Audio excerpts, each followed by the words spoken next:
Buenas tardes, aquí nos encontramos el día de hoy, lunes 8 de abril del año 2019. Nos encontramos con la profesora y jefa de la carrera de Ciencia Política del Instituto de Asuntos Públicos, Claudia Hayes. Yo soy Miguel Vergara, voy a ser su locutor el día de hoy.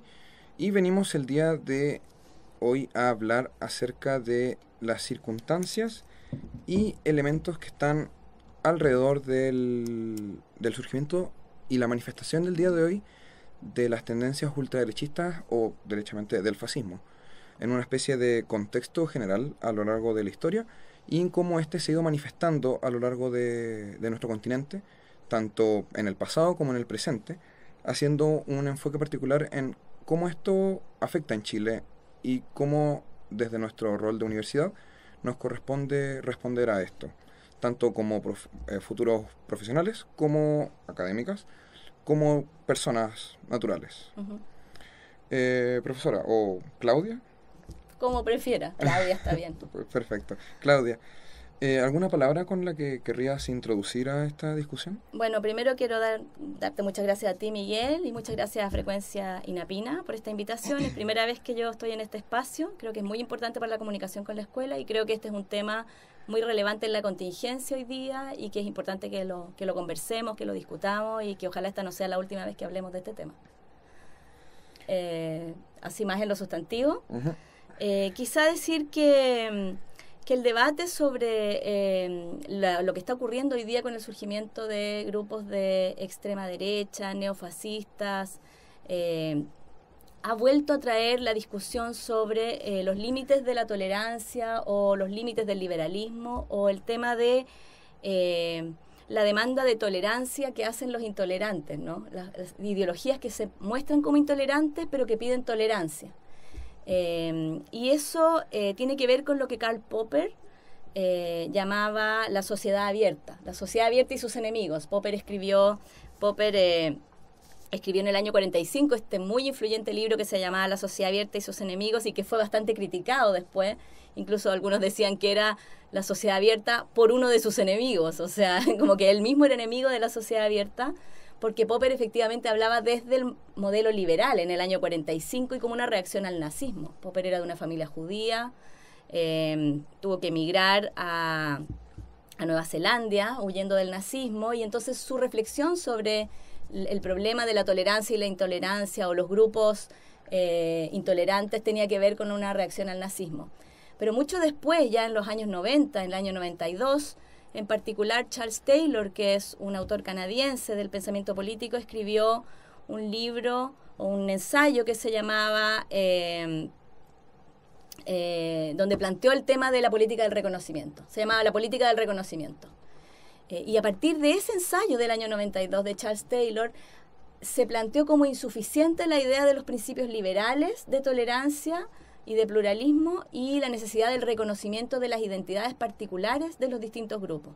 En el fondo, la crítica fue que la idea liberal de tolerancia que había defendido Popper no dejaba espacio para lo que Taylor llamó una construcción dialógica de la identidad que te permitiera sentirte digno, que te permitiera sentir que tu modo de vida vale tanto como cualquier otro. Entonces lo que Taylor denunció es que había ciertos modos de vida que las sociedades valoraban más que otros y que eso le producía un daño a las personas de las culturas, por ejemplo, de ciertas culturas. Después esto se aplicó mucho al feminismo también, o a las minorías sexuales, es decir, que había ciertos grupos de personas que eran estereotipadas como formas de vida inferiores de alguna manera, o subordinadas, ¿no?, a una forma de vida hegemónica que era compatible con el ideal liberal. Entonces ahí surgió esta tensión, digamos, entre los principios liberales y los principios del multiculturalismo, que bueno, lo hemos visto ahora cuando Judith Butler inauguró nuestro año académico recién en la Casa Central. Ella dijo que no es posible que ninguna forma de vida sea considerada inferior, que ninguna forma de identidad sea considerada inferior, y eso es lo que la política del reconocimiento plantea, y eso es lo que niegan de alguna manera los grupos que llamamos intolerantes, ¿no? Siguiendo ese punto, respecto y profundizando lo que acaba de decir, siguiendo la idea de los fundamentos para cómo se entiende el día de hoy, según cómo se ha ido desarrollando el pluralismo y cómo lo entendemos el día de hoy, o mejor dicho, cómo se manifiesta en la práctica. Eso, ¿usted cómo piensa que debería ser el el comportamiento no tanto democrático, sino pluralista de la ciudadanía frente a hacia no solo las minorías, sino los grupos que meramente no ostentan el poder. Bueno, el tema con el concepto de tolerancia es que el concepto de tolerancia no es suficiente para hablar de la realización plena de las identidades. Cuando tú te refieres a grupos que no ostentan el poder, uno podría pensar los grupos que ostentan el poder son los que definen la imagen de lo deseable en la sociedad. Entonces uno en Chile toma un catálogo de ropa de una multitienda y los niñitos son todos rubios, ¿no? Y ese es como el ideal de belleza que tenemos en Chile, que es el ideal de belleza de los grupos dominantes. Cuando todos sabemos que la mayoría de los chilenos, de los niños chilenos no se ven así. Entonces, ¿qué imagen le devuelve eso a un niño chileno medio? Que es más bien morenito, más bien bajito, y abre el catálogo de una multitienda y ve a un niño que parece noruego mostrando la ropa. Le enseña que ese es el ideal de belleza, que eso es lo bello, ¿verdad? Que lo rubio y alto es lo bello y lo bajo y moreno es lo feo, ¿verdad? Ese tipo de internalización de patrones hegemónicos es lo que llevó, por ejemplo, en el movimiento de los derechos de las minorías, de los derechos civiles de los negros en Estados Unidos y los movimientos por la liberación y la reivindicación de la identidad negra llevó a, por ejemplo, reivindicar el afro como peinado, ¿no? Los negros en Estados Unidos se alisaban el pelo y una parte de su liberación y decir esto es lo que nosotros somos y de reivindicar su identidad como algo tan valioso como lo otro fue dejar de usar estos químicos que alisaban el pelo. Esto sale en algunas películas de Spike Lee, mostrado así como... cómo las mismas personas sometidas a estos cánones hegemónicos no se dan cuenta que están viviendo una vida subordinada.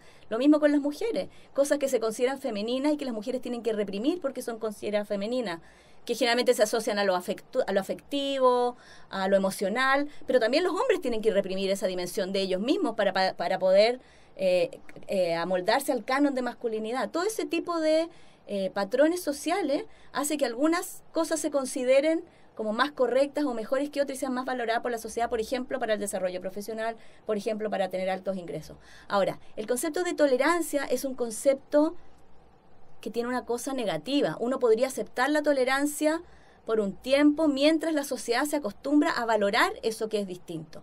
Porque la tolerancia en realidad la tolerancia tiene que ser una cosa temporal que lleve al reconocimiento. La tolerancia no es reconocimiento. La tolerancia significa te acepto pero me cargas, ¿no? Yo te tolero porque en el fondo no te acepto.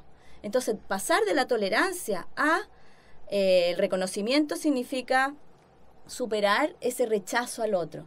Entonces, si uno culturalmente puede sentir un rechazo o una especie de socialización que tiene todos estos estigmas raciales, culturales, de género, etcétera,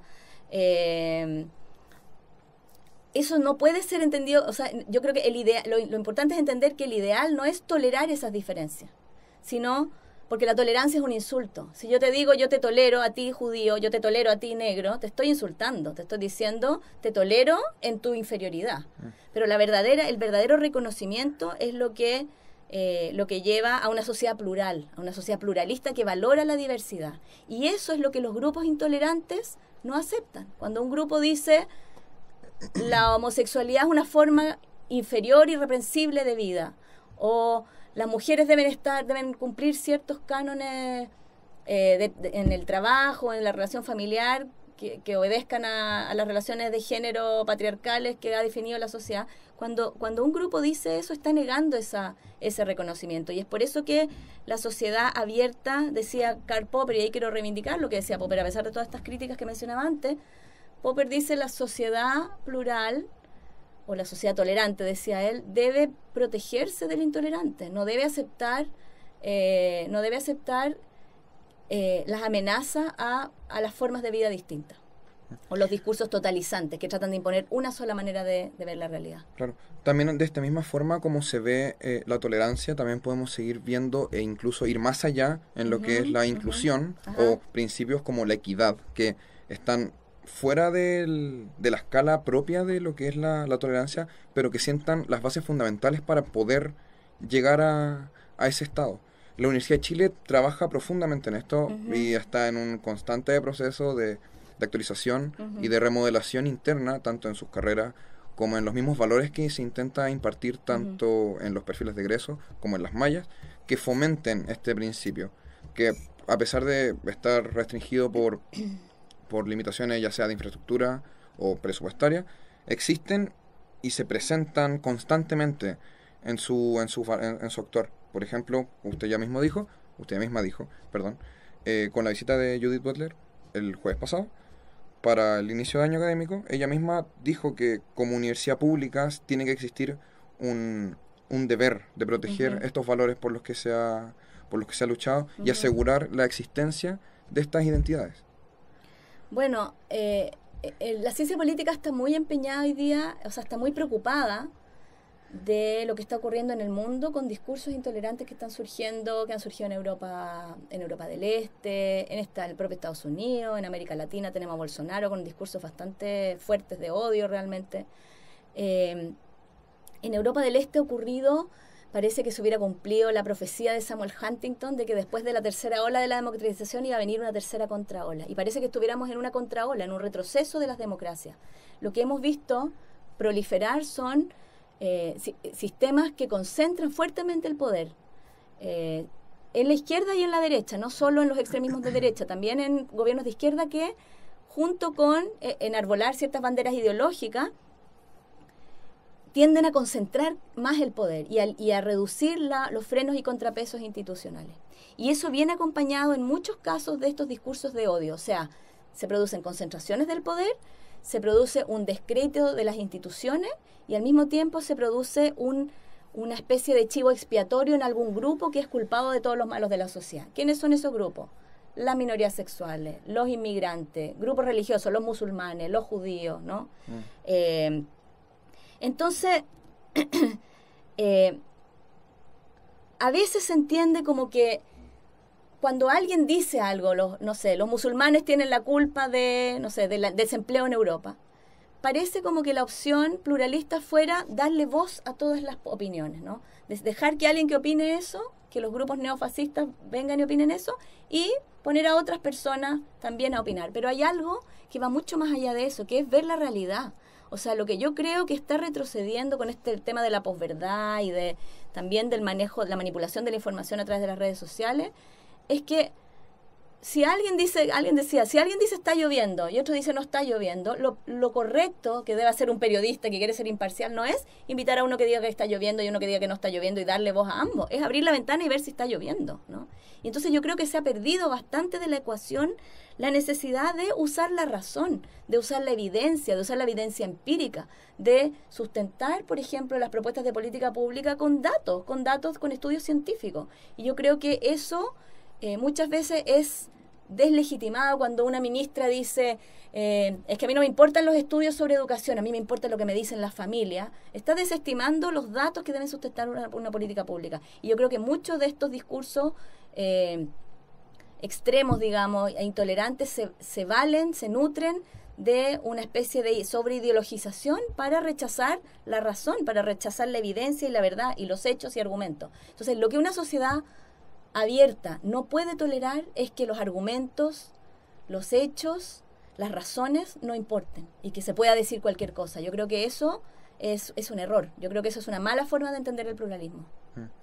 Volviendo un poco hacia el pasado y yéndonos al otro lado de la mesa, por así decirlo, viendo cómo surge el fascismo en Europa a mediados del siglo pasado, es importante siempre, especialmente para la ciencia política y para las relaciones internacionales, entender el contexto, de dónde surgen y cómo se dieron las condiciones para que se manifestaran estas condiciones que dieron lugar al fascismo desde después de la Primera Guerra Mundial. ¿Podría dar un poco al respecto para empezar a entender cómo podemos identificar al fascismo o sus formas más actuales? Bueno, un componente de estos movimientos es la idea del nacionalismo. En general es la idea de un nosotros versus ellos, ¿verdad? Pero hay que entender que el nacionalismo como nacionalismo no tiene esa connotación como de algo bueno o algo malo per se. Depende de cómo se viva, depende de las circunstancias. Lo cierto es que las comunidades políticas tienen lazos de solidaridad que van más allá del contacto frente a frente.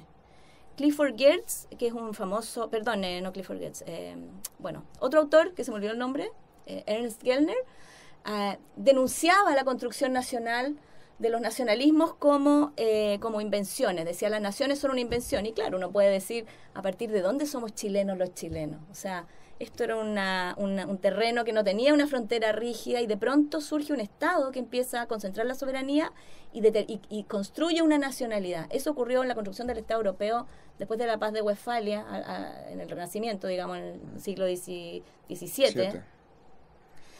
Cuando inicia la modernidad y surge la construcción del Estado moderno, los estados empezaron a concentrar poder y también empezaron a concentrar discursos. Impusieron una lengua. En Francia se hablaban muchas lenguas y de pronto el francés se impone como la lengua hegemónica. En España se hablaba el castellano en Castilla, el vasco en el País Vasco y el catalán en Cataluña, y de pronto el castellano se impone como el país de todo, como el idioma de toda España, y por eso hoy al castellano se le dice español, pero en realidad a los vascos no les gusta mucho que le digan español al castellano, ¿no? Porque es un intento de concentración imaginaria, simbólica de la nación. Claro. El surgimiento de estas naciones, ahí quería citar a un autor que se llama Benedict Anderson. Anderson dice, no es que sean falsas las naciones, porque no son falsas, existen. Lo que pasa es que son comunidades imaginadas. Se genera un discurso, se construye un artefacto cultural que crea la nación, ¿no? Entonces ya las comunidades no son de un tamaño tal que la gente tenga un contacto interpersonal, empieza un contacto ficticio, un contacto indirecto de personas que se identifican como miembros de una misma comunidad política. Y eso permite una camaradería horizontal entre personas que se identifican como miembros de una misma nación que genera una comunidad más allá de las fronteras de lo que uno puede conocer personalmente. Y en eso, por ejemplo, el surgimiento de los medios de comunicación, de los diarios, por ejemplo, es un elemento fundamental a la construcción de esta comunidad imaginada que es la nación. Ahora, ¿en qué momento esa comunidad imaginada se vuelve excluyente? El problema es cuando se asocian a ciertos rasgos de esta comunidad imaginada y se deja de ver esta comunidad imaginada como algo cultural, como una construcción cultural, y se empieza a ver como algo natural, como algo rígido. Se reifica la cultura, se constituye en algo como inmutable, ¿no? Y entonces, claro, una lengua pasa a ser superior a otra, una religión pasa a ser superior a otra, etcétera. Pero yo creo que es importante entender los vínculos nacionales como construcciones culturales, como un artefacto cultural que es parte del surgimiento del Estado-Nación y que es un desarrollo histórico posible que generó lazos de solidaridad que son importantes.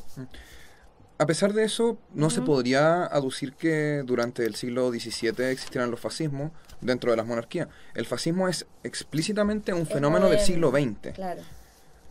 ¿Por qué se puede decir que es un fenómeno de este siglo, del siglo pasado, perdón? Del siglo pasado, del siglo XX. Claro, los fascismos, porque los movimientos nacionalistas previos al siglo XX no eran movimientos de masa, eran grupos de élite, de nobles, etcétera, que reivindicaban ciertas identidades culturales. Pero cuando esa pulsión se utiliza para movilizar a las masas en función de un objetivo ideológico, entonces surge la posibilidad del fascismo, que justamente lo que busca hacer es movilizar el sentimiento nacionalista como una herramienta más de horadar los contrapesos y los frenos y contrapesos y las cosas que diluyen el poder, o sea, los obstáculos a la concentración del poder. Y por eso decía yo que es preocupante este fenómeno que está observando hoy día el mundo de concentración del poder, porque la concentración del poder y el intento de los líderes de vincularse con las masas de manera no mediada, es decir, no mediada por las instituciones, es lo que lleva al peligro de movimientos que finalmente violan los derechos de ciertos grupos, como lo que ha ocurrido en todos estos países de Europa del Este que yo mencionaba, y en Francia ha surgido estos movimientos, el Frente Nacional, y en muchos países que tienen sociedades liberales están surgiendo con bastante fuerza grupos bastante extremos, y eso obedece también a una crisis del modelo del estado de bienestar y de los discursos de la izquierda y la derecha en el último tiempo, y han llevado a una nueva forma de subvertir el orden político, lo que Steve Levitsky y otro autor que que publicaron hace poco un libro que fue bestseller, se llama ¿Cómo mueren las democracias? Y lo que ellos argumentan en ese libro es que las democracias ya no mueren como lo conoció mi generación, que era a través de golpes de Estado, ¿no? Había una democracia, venía un dictador y hacía un golpe. Ahora los golpistas son personas que están en el poder, o sea, desde dentro del poder, desde el gobierno, los presidentes o los primeros ministros empiezan a horadar todas las limitaciones del poder, empiezan a aprobar reelecciones indefinidas, empiezan a cooptar al poder judicial, al poder legislativo, empiezan a abolir los frenos y contrapesos y a generar, a intervenir la prensa y a eliminar entonces el Estado pluralista desde dentro del sistema político, que es un poco lo que pasó con Hitler, que llegó al poder electo. Claro. Pasando en específico al tema alemán. Ajá. Alemania venía de una crisis económica terrible después de la crisis del 29, con una inflación, con una hiperinflación que no se había visto casi hasta el día de hoy en casos africanos y bueno, el caso venezolano en estos últimos 2 años. Y frente a eso surgieron opciones populistas o, como se decía, terceras vías, Sí. En contraste a los liberalismos europeos, occidentales o estadounidenses, o a los socialismos más orientales, particularmente con Rusia, que fue cuando se atornilló, por así decirlo, la revolución y se formó un Estado no como era antes, que corría el riesgo en todos los países, ya que incluso es importante recordar que Alemania también tuvo muchas revueltas comunistas durante la década del 20, Italia también tuvo Perdón. Vamos a hablar de Italia en unos minutos más. El caso alemán, Hitler como tal, representa un ejemplo el cual se ha seguido en los casos actuales. ¿Podría hacerse un símil entre Bolsonaro o Hitler, o entre el partido de, no lo voy a decir en alemán, pero es de Alternativa para Alemania, o si no los partidos más extrema derecha en Austria o en Hungría? Yo creo que hay un precedente que es importante y que es bastante visible. Mucha gente está notando hoy día cómo en las discusiones contemporáneas y en esta especie de quiebre que ha habido entre representantes y representados, esta crisis de la democracia representativa contemporánea, reviven algunos discursos que estaban presentes en la Alemania de los años 30. Un precedente importante que tú mencionabas era la crisis económica. Alemania fue muy golpeada por la Primera Guerra Mundial y salió muy debilitada como país, incluso institucionalmente, quedó muy humillada, ¿no?, después de la Primera Guerra Mundial. Entonces, y además hay que decir que esta crisis de las instituciones se parece mucho a la crisis de las instituciones que vemos hoy día. Cuando fracasó la República de Weimar fue un intento por pasar de la monarquía a un sistema republicano y hacer en el fondo, un gobierno socialdemócrata moderno. Eso es lo que quería la República de Weimar. Y estuvieron involucrados en la elaboración de la Constitución de Weimar grandes juristas como Hans Kelsen, el propio Max Weber participó de la construcción de la República de Weimar. O sea, fue un momento de ideas progresistas muy esperanzadora. Y sin embargo, ese esfuerzo terminó en la peor catástrofe para la democracia y para los derechos humanos, en realidad, que fue la Segunda Guerra Mundial y que fue el auge del nazismo. Y el colapso de la República de Weimar venía presidido por lo que Carl Schmitt, que era un jurista partidario del régimen nazi, había calificado como la crisis del parlamentarismo. Es cierto que había una crisis de los gobiernos parlamentarios de los años 20 en Alemania, y una crisis del sistema de representación política, que tenía que ver con el surgimiento de la política de masas en contextos más oligárquicos, pero la crisis del parlamentarismo y de las instituciones, el descrédito en las instituciones, la sensación, esto de cuando uno escucha a la gente decir los parlamentarios son todos ladrones, que se vayan todos, la política no sirve para nada, la política es una forma de crimen organizado, todo ese tipo de cosas, este desprestigio de la clase política, se parece mucho al desprestigio de la clase política que llevó, a mi juicio, a que un líder que parecía así como en Chile Carlos Ibáñez decía, con la escoba voy a barrer a los políticos. Bueno, es un discurso antipolítico que hoy día resurge en estas personas y que estuvo muy presente en el surgimiento tanto del nazismo como del fascismo italiano. Y yo creo que hoy día el fenómeno al que hay que poner atención es la crisis de la representación y este distanciamiento enorme que hay entre las élites gobernantes y la ciudadanía. Yendo al caso italiano en específico, porque el concepto mismo de fascismo o fascismo o fascis viene de un concepto casi romano, de la unidad, de las masas, que representan una forma de defensa combativa frente al enemigo externo. Esa era la esencia de la fascis, como una unidad de defensa civil prácticamente, que consistía en muchos palillos pequeños amarrados con un hacha. Ujú. Esa misma idea traspasada a una ideología política como un partido de masa, como una ideología separadora entre el nosotros y el ellos, se formó principalmente en Italia, particularmente en los años 20. Ujú. Italia tuvo fuertes revoluciones comunistas durante mucho tiempo. El mismísimo Mussolini se desempeñó en el Partido Comunista durante mucho tiempo, para después Ujú. cambiarse de bando, por así decirlo, y delatar a muchos de sus antiguos compañeros. Pero aún así, a pesar de todo, el fascismo como una doctrina política no solo se limitaba a una visión excluyente de la sociedad, también tenía una visión económica que en cierto sentido está aislada hasta el día de hoy porque es irreplicable, ya que las Ujú. condiciones no son las mismas, no existen ni las mismas condiciones de flujo de capital ni las mismas condiciones de producción que existían en ese momento.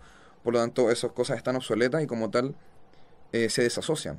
El fascismo se basaba en un fortalecimiento industrial súper fuerte y con un cierto empoderamiento hacia ciertos grupos en particular de sindicatos, de trabajadores, pero siempre cooptados bajo intereses del Estado. Entonces, en la práctica eran grupos civiles que controlaban las empresas en una especie de socialismo, Ujú. pero dirigido desde afuera. Y esa era una diferencia clave que permitió que el fascismo, que Mussolini llegara al poder. Y a pesar de que Mussolini logró llegar al poder, logró revitalizar la economía italiana, logró generar una economía de guerra útil, que empezaría a utilizar para el 34 o 36 en su guerra con Etiopía y después en su invasión en Albania, generaron muchos desplazamientos. Mucha gente italiana escapó, particularmente hacia Yugoslavia, y muchos otros escaparon hacia España, que después tocó con la Guerra Civil Española el 36, o el 37, no recuerdo bien, para después escapar hacia Latinoamérica. Como tal, Mussolini representa una visión particular del fascismo. Hitler también representaba una visión particular. Como tal, no se pueden asimilar. A pesar de que comparten ciertas similitudes básicas entre el nazismo y el fascismo, no son lo mismo. Ujú. Cada manifestación del fascismo es única. Y como tal, hay que estar atento a sus características esenciales y cómo ésta se va manifestando. Según, como ya lo hemos dicho, según la erosión a los principios pluralistas, según esta manifestación o posicionamiento de cómo se ve al otro respecto a uno mismo, es cómo se va viendo el fascismo, no tanto en manifestaciones concretas como fomentos a la industria o privatizaciones, que son dos formas completamente distintas, pero que las dos eran fascismo a fin de cuentas. No era la política económica, en última instancia, lo que determinaba al fascismo ni al nazismo, sino sus particularidades ideológicas. Y eso es lo que nos lleva a este segundo punto de este programa, que es cómo el fascismo se ha ido manifestando o se ha ido expandiendo, más allá de las meras fronteras que son las sabidas, que es en Italia y en Alemania, y si no pasarlo ya a casos más latinoamericanos. ¿Cómo usted ha visto eh, estas características del fascismo a través de no solo de Europa, sino en América, después de la Segunda Guerra Mundial? O sea, lo que yo pienso es que tienen en común el fascismo y el nazismo el carácter totalitario. Y eso también lo tienen en común el estalinismo soviético. O sea, el estalinismo soviético, y eso es lo que analiza Hannah Arendt en su trabajo sobre los orígenes del totalitarismo, son proyectos económicos distintos, son proyectos políticos de signo inverso, ¿no? Porque el fascismo y el nazismo son de derecha, más bien, mientras que porque no son anticapitalistas, mientras que el estalinismo sigue las ideas marxistas del gobierno del proletariado, pone fin a las clases sociales, etcétera. Pero en ambos casos, en la práctica, como se dieron todos esos gobiernos, lo que ocurrió fueron gobiernos que concentraron el poder completamente y que además movilizaron a las masas en función de esa concentración del poder. Y eso es una característica que diferencia la idea de totalitarismo de la idea de autoritarismo. Los autoritarismos son gobiernos monocráticos, digamos, igualmente no democráticos, pero buscan desmovilizar a la ciudadanía, como ocurrió con las dictaduras latinoamericanas. Las dictaduras latinoamericanas eran gobiernos autoritarios que desmovilizaban, no movilizaban. En cambio, el totalitarismo, tanto de corte soviético como de corte fascista o nazi, penetra la sociedad hasta sus últimos recovecos. O sea, es una doctrina ideológica que llega hasta la vida diaria de las personas. Hay varias películas que muestran como situaciones bien particulares de cómo los conserjes, por ejemplo, notaban en estos gobiernos totalitarios las cosas que hablaba la gente, cómo se espiaba, cada uno espiaba al vecino, cómo penetra la vida hasta lo más micro, ¿no? Y evidentemente sobre la base de la intolerancia y del no pluralismo, sobre la base de delatar, de la casa de bruja, de no respetar las ideas disidentes, etcétera. En ese sentido, yo creo que hay algo de eso en algunos de los discursos latinoamericanos recientes. Creo que hay algo de eso en el discurso de Trump, creo que hay algo de eso en el discurso de Bolsonaro, y creo que hay algo de eso en el discurso de Kast en Chile. Y lo curioso es que hoy día estos discursos, que son discursos de odio, que son discursos que finalmente niegan la validez de la existencia de formas de vida que ellos rechazan, son discursos que reivindican la idea de pluralismo hacia ellos mismos. O sea, hoy día la estrategia de estos grupos no tolerantes es victimizarse. Es decir, nosotros somos víctimas de esta misma intolerancia que ustedes nos critican a nosotros, pero ustedes no son tolerantes con nuestras ideas. Como si esas ideas tuvieran la misma validez, digamos, que cualquier otra ideología, ¿no? Ahora, lo que a mí me parece el punto central es qué es lo que puede una sociedad plural restringir o castigar o limitar. Yo no creo que una creencia no pluralista pueda ser suprimida. De hecho, si fuera por eso habría que suprimir todas las religiones, porque las religiones no son pluralistas. Las religiones creen en la verdad. Todas las religiones, de alguna manera, son intolerantes. Todas las religiones creen, o casi todas, a lo mejor, no sé, los Bahá'í creo que no, pero casi todas las religiones creen que los que no piensan como ellos van a arder en el infierno o van a tener unos castigos espantosos, ¿verdad? Y no por eso vamos a prohibir las religiones. Entonces, ¿qué es lo que hay que prohibir? ¿De qué es de lo que la sociedad debe protegerse? Y ahí yo creo que lo importante es defender, no limitar la existencia de creencias intolerantes o excluyentes, que las hay en la sociedad, sino ver hasta qué punto la sociedad puede protegerse de que esas ideas que no son pluralistas se conviertan en formas de incitación al odio, en formas de persecución, en violencia hacia ciertos grupos o en discursos que consideren que ciertas formas de vida o ciertas identidades valen menos que las demás. Eso yo creo que es lo que la sociedad no puede tolerar. Y en ese sentido se abre un nuevo problema, que es, bueno, ¿quién decide qué es lo que no se puede tolerar? O sea, es cierto que hay una línea gris ahí y por eso hay tanta discusión, ¿no? Tenemos mucha discusión hoy día sobre la libertad de expresión por un lado versus la protección contra la incitación al odio. Porque el rechazo a la incitación al odio puede considerarse una forma de censura. ¿Cuándo corresponde censurar y cuánto no? Y ahí, claro, tenemos la pregunta de, bueno, ¿quién decide eso, no? ¿Hasta dónde puede llegar la intolerancia al intolerante? Y tenemos experiencias bastante traumáticas en Chile, como por ejemplo la ley maldita de González Videla, que usaba justamente ese argumento. La ley maldita era, el Partido Comunista debe ser proscrito porque es una amenaza a la democracia, ¿no? Y bueno, era una doctrina que planteaba la revolución y que no adscribía efectivamente al sistema democrático. Entonces, por eso digo que la pregunta es compleja. Tenemos la ley maldita y tenemos el artículo 8º de la Constitución de Pinochet que decía que los partidos de orientación marxista no podían ser legales. Cuando se legalizaran los partidos políticos, que no eran legales durante toda la dictadura, entonces ni los comunistas, ni los socialistas, ni ningún partido que tuviera Marx entre sus precursores iba a poder ser un partido legal. Obviamente la democracia en Chile no se podía reconstituir sin los comunistas y sin los socialistas, que son fuerzas políticas que han sido súper importantes. Entonces, bueno, claro, yo creo que no es posible, mi opinión personal es que los proyectos políticos de orientación marxista no son discursos de odio. Eso es lo que así lo veo yo. Pero entiendo que hay una discusión que dar sobre eso y creo que es importante que se hable. Creo que es importante que haya debate en el Congreso, que haya debate en la escuela de gobierno, que conversemos cuáles son los límites de la tolerancia, cuáles son los límites de lo que una sociedad plural puede aceptar como ataque a ese mismo pluralismo. Creo que es una discusión importante y que es compleja, que no tiene respuesta simple. Siguiendo con en este sentido, usted habló de los discursos de odio. Ajá. ¿Cómo podría definir o entenderse un discurso de odio? Bueno, yo creo que un discurso de odio es un discurso que niega la validez de una forma alternativa, distinta a la propia, y que al negar esa validez, de alguna manera amenaza la existencia de esas otras visiones de mundo, de esas otras identidades.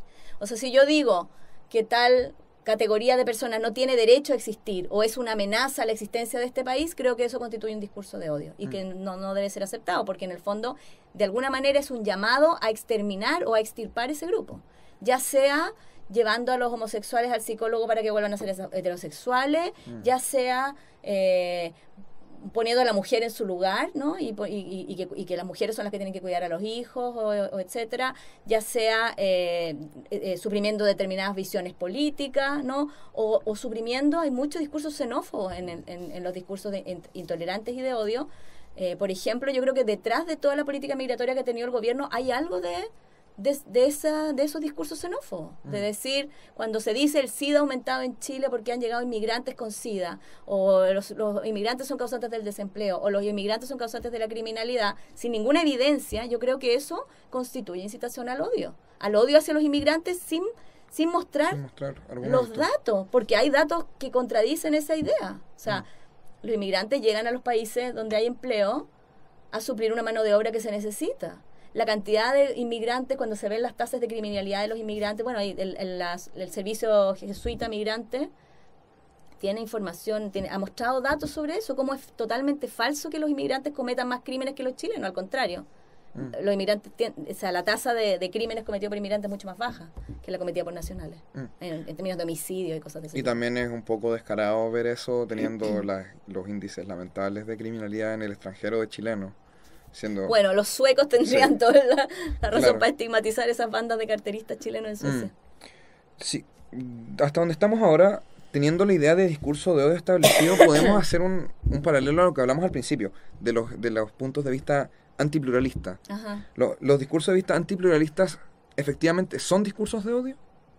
No, pues eso es lo que te decía yo. Las religiones no son pluralistas y no creo que sean discursos de odio. Ahora, la religión en su fuero interno puede decir estas personas no se van a salvar, se van a ser condenadas, pero eso no es lo mismo que decir estas personas no tienen derecho a existir, ¿no? Las religiones en la era del liberalismo han logrado llegar a un punto de acomodo, que no siempre fue así, porque tuvimos la guerra de los 30 años, donde se masacraron protestantes y católicos en Europa, pero así con niveles de violencia inimaginables, con torturas, con unas cosas horribles, y que fue de hecho el origen del Estado, o sea, del surgimiento del Estado. La paz de Westfalia fue motivada por esa violencia que en algunos casos hizo que desaparecieran pueblos enteros en Europa, por guerras entre cristianos. También hay que decir que no solamente los musulmanes o las personas de religión hindú son los que ejercen violencia contra otros. ¿Para qué hablar de la Inquisición y otros? Las religiones, yo creo que por definición no son doctrinas pluralistas, son doctrinas que creen en una verdad, ¿verdad? Ahora, pero eso no necesariamente representa un discurso de odio. Eso no necesariamente representa un discurso de odio, porque esa verdad tiene que ver con la salvación en una esfera que el liberalismo ha considerado privada. Hoy día no pertenece al ámbito de lo público de la religión, pertenece al ámbito privado. Las personas la libertad de culto, que surgió como uno de los principios liberales del siglo XIX, y en Chile hubo una gran discusión entre liberales y conservadores en el siglo XIX, entre pipiolos y pelucones, por la separación de la Iglesia y del Estado. Pero ¿qué es la separación de la Iglesia y del Estado? Es eso, es la constatación de que las religiones son un asunto privado y son incompatibles con la unidad que debe haber en la vida pública. Entonces, lo que John Rawls, desde el pensamiento liberal, llama el consenso entrecruzado, es la posibilidad de encontrar algo así como ciertos mínimos comunes que permitan la convivencia entre personas con ideas distintas. Esos mínimos comunes permiten la convivencia en la esfera pública y relegan a la esfera privada temas sustantivos, o lo que Rawls llama concepciones sustantivas del bien, que son incompatibles entre sí. Concepciones sustantivas del bien incompatibles entre sí vamos a tener siempre. Los veganos creen que las personas que comen carne se están haciendo un daño a sí mismas y le están haciendo un daño a la naturaleza, y los parrilleros creen que los veganos son unos idiotas, ¿no? No se van a poner de acuerdo, pero hasta aquí no hemos tenido guerras civiles por peleas entre veganos y parrilleros, ¿no? Entonces, ¿cuándo se convertiría eso en un discurso de odio? Bueno, en el momento en que un grupo, por ejemplo, ambientalista, empieza a poner bombas o a hacer acciones terroristas para prohibir el consumo de carne. Yo creo que ahí sí estamos más allá del discurso de odio, ahí ya estamos abiertamente en violencia. En violencia, ¿no? Pero lo que quiero decir es que las concepciones sustantivas sobre lo que es la vida buena pueden ser incompatibles entre sí sin que eso nos lleve necesariamente a destruirnos a unos y otros. Y de hecho eso es lo que hace la política. Lo que hace la política es canalizar el conflicto social, y conflicto social ha habido en toda la sociedad y va a haber en toda la sociedad. Aspirar a la homogeneidad es finalmente renunciar a la política y aspirar al totalitarismo. Claro, precisamente esa era la idea a la que quería llegar. Definir, o mejor dicho, acotar la idea del discurso de odio y el pluralismo. No son lo mismo. Una religión puede ser... Una religión no puede ser, no es un discurso de odio, pero al mismo tiempo no es pluralista. Pero aún así, nosotros en nuestro nivel político de desarrollo que tenemos hemos permitido, como usted dijo, ese avance de poder compatibilizar algo no pluralista sin que sea un discurso de odio, a pesar de que en un momento lo fue, en una vida civil, o mejor dicho, eso es pacífica. Diferenciando qué cosas pertenecen al discurso público. Exacto. El discurso público sí tiene que ser pluralista. El discurso público debe permitir acomodar concepciones sustantivas del bien que no sean compatibles. Ahora, no vas a convencer al cristiano de que se haga musulmán, ni al musulmán de que se haga cristiano. Lo importante es poder generar un espacio público donde tengan cabida musulmanes y cristianos, y eso ha mostrado ser complejo, ¿no? Tenemos un montón de debates sobre el uso de las vestimentas de los musulmanes, sobre el uso de crucifijo en espacio público. Todos esos son debates que las sociedades dan y que se resuelven políticamente, se resuelven en los parlamentos, se resuelven con diálogo y se resuelven de manera no plenamente satisfactoria para todos los grupos, porque así es la política. Generalmente los resultados de las decisiones políticas son, como decía yo, mínimos de encuentro, no son el óptimo de ningún grupo. Y yo creo que la tolerancia y sobre todo el pluralismo parte por entender que ese óptimo no se va a encontrar. O sea, y las ideas que yo tengo sobre lo que está bien no tienen por qué ser las ideas de todo el mundo. También yo pienso que es importante que nosotros, cada uno en su foro interno, se pregunte cuán pluralista es con ideas que son distintas a las de uno. Si yo estoy a favor del aborto, ¿cuánto estoy dispuesta a aceptar como válida a una persona que considera que el aborto es un crimen? ¿O cuánto estoy dispuesta a dialogar con personas que tienen ideas políticas diferentes a la mía? ¿O cuánto estoy dispuesto a dialogar o a aceptar como válida creencias y concepciones sobre la naturaleza humana que sean distintas a la mía? Bueno, yo creo que estamos viviendo un momento en el mundo en que se ha exacerbado la distancia y se ha exacerbado la intolerancia a las ideas distintas, y eso es una amenaza al pluralismo y es una amenaza a la democracia. Llevando este mismo discurso al día de hoy, sí. La última pregunta. Sí. Llevando llevando esta discusión al día de hoy, sí. ¿Cómo podemos ver en la práctica cómo se ve, cómo se manifiesta eso? ¿Existe el fascismo en el día de hoy en Chile o en el mundo? Yo creo ¿Como una respuesta categórica? Existe un fascismo parecido al que existió originalmente con el nazismo, que tiene precedente en otras doctrinas intolerantes. No hay duda que existe la intolerancia, no hay duda que existe doctrinas totalitarias, y existen los discursos de odio, y lo vemos todos los días.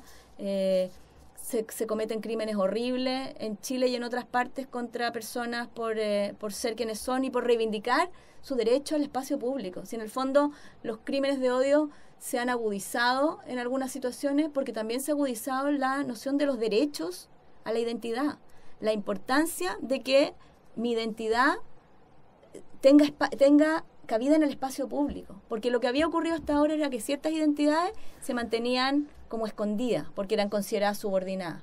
Pero si ahora yo soy feminista y quiero salir al espacio público y decir que soy feminista, o yo soy homosexual y quiero salir al espacio público y que el espacio público me acepte como yo soy, porque esa es una necesidad que tengo yo para poder vivir una vida auténtica, para poder expresar mi autenticidad, esa necesidad de reconocimiento, que es un derecho de las personas a la dignidad de poder mostrar abiertamente quiénes son. Eso yo creo que es resistido por algunos grupos más conservadores, y eso es lo que ha dado origen a mayor confrontación. Y yo creo que estamos en un momento de mayor confrontación de la que se vivía en el pasado, cuando estas identidades estaban de alguna manera más reprimidas, escondidas, ¿no? Y no tenían esta concepción de derecho que tienen hoy día. Porque vemos que a una persona que no puede abiertamente decir yo soy lesbiana, o yo soy lo que sea, o yo soy de tal religión, una persona que tiene que ocultar eso de la sociedad, que tiene que mantenerlo en el ámbito privado, que no se lo puede contar a sus padres, es un daño. Se le produce un daño grave, y es un perjuicio que le está haciendo la sociedad a ese individuo, ¿no? Y entonces, tanto como el derecho a la autonomía que reivindican los liberales, es necesario que la sociedad resguarde el derecho a la autenticidad, a que las personas puedan ser fieles a sí mismas y aparecer en el espacio público como quienes son. Y eso, por supuesto, es resistido por los grupos más conservadores que no aceptan estas identidades como válidas.